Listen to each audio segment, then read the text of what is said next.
بسم الله توكلت على الله. يا ألف أهلا بحبايب المصطفى في الكوكب كله، نوحد الواحد ونصلي على حبيبكم الهادي. نعمل مع بعض النهاردة أحلى سندوتش برجر على الكوكب يا جماعة، لذيذ لذاذة السنين.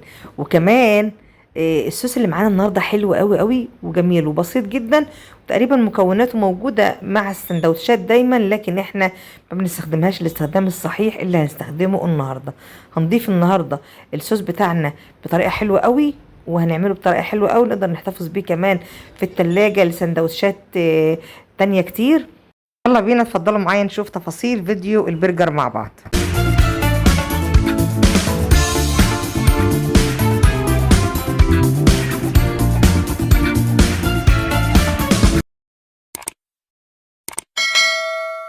بسم الله. اولا اللحمة مفرومة وشين، ونسبة الدهن اللي فيها 25% على الاقل. معايا توم وبصل بودر وكزبرة ناشفة، بابريكا وفلفل اسود وملح. طبعا تقدري تستغني عن البهارات دي لو مش حابه، ممكن كمان تستبدليها بالباكيتات الجاهزه اللي هي للبرجر مخصوص.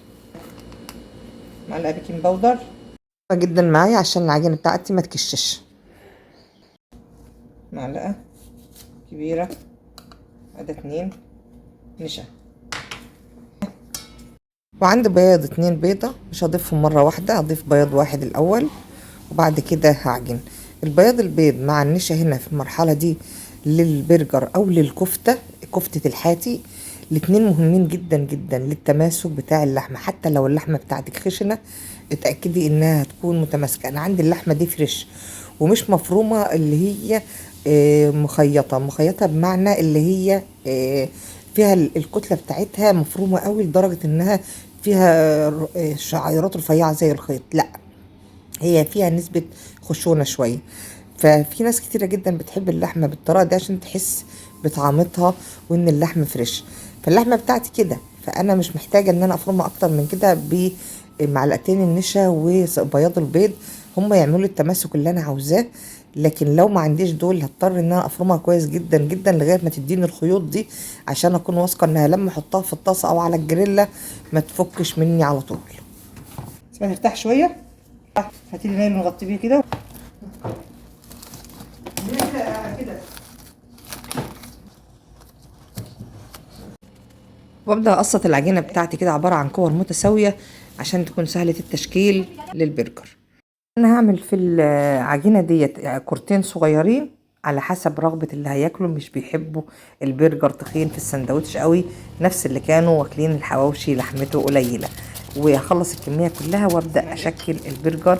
باخد كوره من الكور دي بحط في عندي المكبس بتاع البرجر. المره اللي فاتت لما عملنا البرجر عملناه في غطا برطمان، المره دي بنحط في قلب المكبس كيس مشمع، بحط كرة اللحمه وفوقها كيس تاني وبضغط بالمكبس بتاع البرجر، وبعدين بخرج قطعه البرجر في الكيس اللي تحت والف عليها زي ما حضرتك هتشوفي دلوقتي، عشان اكون فاصله كل قطعه لوحدها، لان مش لازم ان انا هشتغله كله دلوقتي. زي ما انت شايفه كده بلف عليه كيس المشمع اكنها بالظبط ورقه حفظ، وبحطه. طبعا الاكياس دي اكياس مخصصه للاكل يا جماعه، وبعينها عشان لو هستخدمها على طول حتى او هعينها في الفريزر، في الحالتين هي كده جاهزه ومتحافظ عليها زي ما انتم شايفين كده بالظبط بالتفصيل اهو.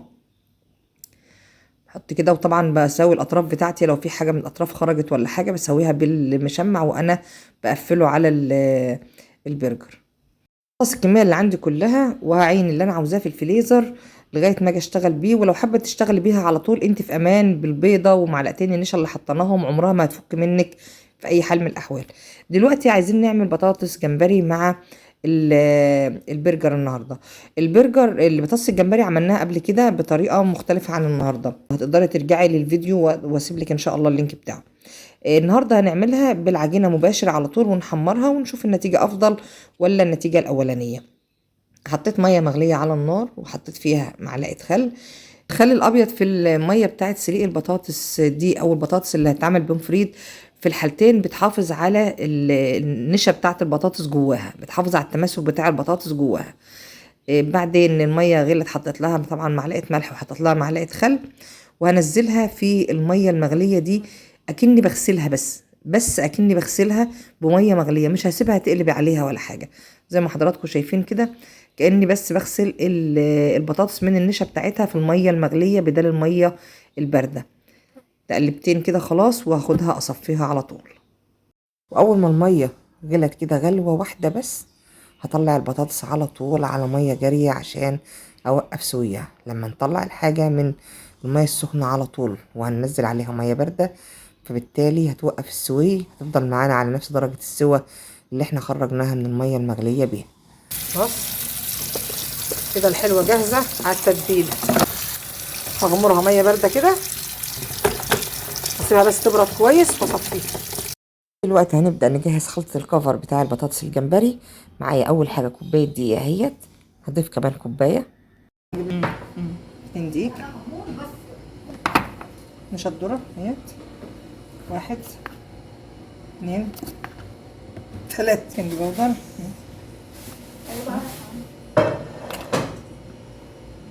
يعني معلقة. طبعا معاها أساسي كمون، أساسي في الجمبري، بطاطس حر، بهارات فراخ أشوى، بهارات مشكلة، بصل بودر، توم بودر، كركم، وفلفل اسود. احنا اصلا البطاطس الجمبري قائمة على البهارات، يعني هي البهارات بتاعتها هي اللي بتديها اللون والطعم وكل حاجة. نظبط ملحنا واقلب الخليط بتاعي كله كويس مع بعضه، خد ميه تدريجي لغايه ما اوصل للدرجه اللي انا عاوزاها من الخليط. معلقتين مستردة كنت نسياهم الحقيقه، بس الحقيقه بيفرقوا جدا في الطعم واللون بتاع البطاطس الجمبري. الخليط كويس، انا محتاجاه يكون اخف شويه من خليط الكيكه مثلا. واخر خطوه لكن مهمه جدا، ذره فانيليا صغيره جدا، اقل من ربع معلقه، لكن بتغير طعم الخلطه بتاعتي وبتخلي الطعم بتاعها محير جدا وجميل. الخلطة بتاعتنا جاهزة، هننزل فيها البطاطس اللي غسلناها في مية مغلية عشان نبدأ نحمرها. طبعا الخلطة اللي معانا ديت تنفع نشتغل بيها جمبري، بطاطس بانيه، وننفع نشتغل بيها جمبري كمان بانيه على فكرة، وبتنجان بانيه، كوسة، أي حاجة من الحاجات اللي بتتحمر بانيه في المحلات الأكل الشرقي في مصر ممتازة جدا وصالحة ليها، لأن طبعا زي ما قلنا دي اقتصادية، مفيش فيها بيض ولا حليب ولا كلام من ده اللي ممكن تحطيه عندك في البيت، لأ دي اقتصادية جدا، فبيشتغلوا بيها في المحلات دايما. بعد ما نضفنا الزيت بتاعنا بدأنا نحط الدور التاني. هاخد بقى البطاطس، باخد حبة بحبة كده احطها فين؟ في قلب الزيت اللي هو سخن جدا، وطبعا مفيش تقليب لغاية لما الكفر بتاع البطاطس يمسك فيها عشان ما تخلعش الكفر منها. واكيد ما بين كل دور ودور هنطلع بطاطس، هننضف الزيت بتاعنا من اي عجينة فيه ونشتلها بالمصفى. المرحلة دي الكفر بتاعنا مسك على البطاطس، نقدر نقلبها عادي كده، احنا في امان. وحقيقي يا جماعة البطاطس بالطريقة دي لونها وطعمها وريحتها احلى من بعض، حاجة جميلة جدا، لازم تجربوها ان شاء الله. طبعا البنات يكملوا التحمير ونكمل احنا البرجر مع بعض. دلوقتي هنجهز بقى صوص البرجر اللي هنحطه فرشة في سندوتش. اول حاجة معايا خيار مخلل مقطعاه صغير جدا جدا جدا، الاكتر جدا ممكن تقدر تعمليه. وهضيف حوالي 4 معالق كبار مايونيز، معلقتين كبار كاتشب، معلقة كبيرة مستردة او خردل. اضيف على كمية الصوص اللي معايا ده حبة خيار كبير مخللة متقطعة ناعم جدا. الصوص بتاعي حاسة ان طعم المستردة ظاهر فيه على بقية المكونات، فزودت معلقة مايونيز ومعلقة كاتشب وكمان فلفل اسود، وقلبتهم تاني كويس جدا مع بعض، ونخليه عندنا في علبة هنستخدمه مع البرجر ومع حاجات تانية كتير، سندوتشات، يعني بيعتبر فرشة حلوة لأغلب السندوتشات. وبالظبط زي ما عملنا في الفيديو اللي قبل ده بالبرجر، نفس الخطوات. الحقيقة أنا متبعة نفس الخطوات في أي سندوتشات برجر، لأنها بجد طريقة ناجحة جدا وجميلة جدا، وكل اللي أكل منها عجبته قوي. هحط على الشواية أو جريلا أو طاسة على النار المتاحة عندك معلقة زيت صغيرة، وهمسح بيها الصينية كلها، وهبدأ أشوي البصل اللي أنا مقطعاه حلقات زي ما انتوا شايفين كده. بيكون طعمه خطير جدا، احلى كتير من انه يكون ني كده محطوط في قلب السندوتش. حالة الشوي دي محتاجة يكون النار عندك على أعلى درجة، أيا كانت بقى طاسة جريلا شواية أيا كانت، تبقى النار على أعلى درجة وانت بتشوي البطاطس بتشوي الطماطم بتشوي البرجر، عشان طبعا حتى البرجر كمان عشان ما يسيبش مية، كل الحاجات دي تحمر معاكي على نار عالية. خلصت كمية البصل والطماطم اللي هشويهم، خطوة لحمص مكانهم العيش بتاع البرجر. ده مهم، الخطوة دي مهمة قوي قوي، ما ينفعش الاستغناء عنها في أي سندوتش برجر، بتديله طعم ومذاق مختلف وتست عالي جدا. حمر الأرضية والوش بتاع العيش كله الأول على نار بدون زيت أو بزيت زي ما تحبي على حسب رغبة اللي عندك. بعد منه على طول هبدأ أحمر البرجر. طبعا هيكون الجريلات بتاعتي سخنة جدا، بحيث ان انا اول ما انزل عليها قطعة البرجر زي ما انتم شايفين كده تاخد صدمة على طول. طبعا بفعل بياض البيض والنشا والبيكنج باودر البرجر بتاعي لا هيفك ولا هيكش. الثلاث مكونات الحقيقة بيكملوا بعض في ان هم تفضل العجينة بتاعتك حتى لو مش ناعمة جدا متماسكة وما تكشش. دلوقتي لما ياخد البصمة التانية على الوش التاني ممكن اوطي النار شوية لو انا حاسة ان اللحمة بتاعتي محتاجة سوا، ياخد الصدمة الاولانية على الوش الاولاني ويتحمر، بعد كده اقلبه، مش هقلبه قبل كده ابدا.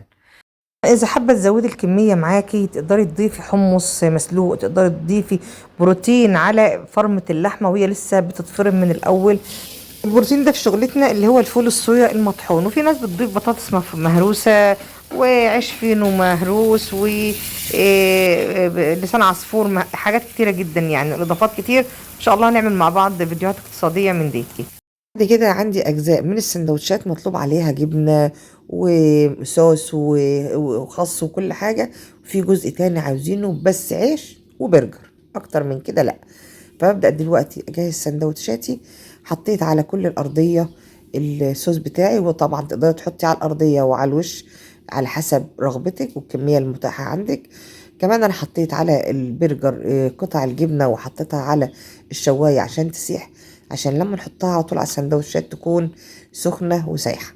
انا مطلوب مني في الاوردر ده ان الجبنه ما تبقاش سايحه قوي، لان هم يسخنوها تاني في الميكرويف لما تروح عندهم، فعايزين ما تنشفش الجبنه وترجع تاني تسيح وتبقى كويسه. فانا يا دوب بس بسخنها كده على الجريلا مع اللحمه عشان تلحم معاها كده. هم هناك هيسيحوا. هبدا افرش بقى الصوص بتاعي على السندوتشات، وافرش الخس بصل والطماطم، واقفل سندوتشاتي واحط معاهم طبعا البطاطس الجمبري اللي احنا عملناها بسم الله ما شاء الله. عندنا كمان سلطه كولسلو موجوده معانا على القناه، ان شاء الله انزل لكم الرابط بتاعها. جميل جدا جدا البرجر اللي معانا النهارده يا جماعه، حقيقي جربوا الوصفه بشوي البصل بتحميص العيش بكل التفاصيل بتاعته، هيعجبكم جدا جدا. بيكون هو السبب في انكم تشرفونا بوجودكم معانا على القناه بالتعليق بالاعجاب بالاشتراك في القناه. اذا كنا نستحق وجودكم المشرف معانا، استودعتكم الله. السلام عليكم ورحمه الله.